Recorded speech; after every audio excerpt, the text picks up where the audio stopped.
2020 ലോകകപ്പിൽ ഇന്ത്യ ഫൈനലിൽ ഇംഗ്ലണ്ടിനെ 68 റൺസിന് തകർത്താണ് രോഹിത് ശർമ്മയും സംഘവും വീണ്ടും ഒരു കലാശപ്പോരിന് തയ്യാറെടുക്കുന്നത്. മത്സരത്തിൽ ആദ്യം ബാറ്റ് ചെയ്ത ഇന്ത്യ 7 വിക്കറ്റ് നഷ്ടത്തിൽ 171 റൺസ് എടുത്തു. ഇംഗ്ലണ്ടിന്റെ മറുപടി 103 റൺസിൽ അവസാനിച്ചു. തോൽവി അറിയാതെയാണ് ഇന്ത്യൻ ടീമിന്റെ ഫൈനൽ പ്രവേശനം.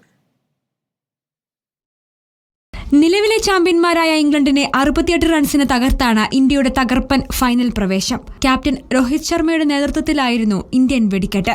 39 പന്തിൽ 57 റൺസുമായി ഇന്ത്യൻ സ്കോർ 100 കടത്തിയ ശേഷമാണ് രോഹിത് പുറത്താകുന്നത്.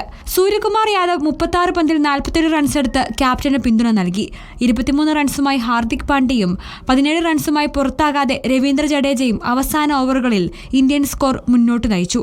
മറുപടി പറഞ്ഞ ഇംഗ്ലണ്ടിനായി ക്യാപ്റ്റൻ ജോസ് ബട്ട്ലർ ഭേദപ്പെട്ട തുടക്കം നൽകിയെങ്കിലും 15 പന്തിൽ നിന്ന് 4 ബൗണ്ടറി അടക്കം 23 റൺസ് എടുത്ത് മടങ്ങിയതോടെ ഇംഗ്ലണ്ട് തകർച്ചയിലേക്ക്. ഇംഗ്ലീഷ് നിരയിൽ 7 ബാറ്റർമാർ 2 അക്കം കടന്നില്ല. ദക്ഷിണാഫ്രിക്കയ്ക്കെതിരെ ബാർബഡോസിൽ നാളെ രാത്രി 7 മണിക്കാണ് ഫൈനൽ. ഇരു ടീമുകളും തോൽവി അറിയാതെയാണ് ഫൈനലിലെത്തിയിരിക്കുന്നത്. Sports desk reporter.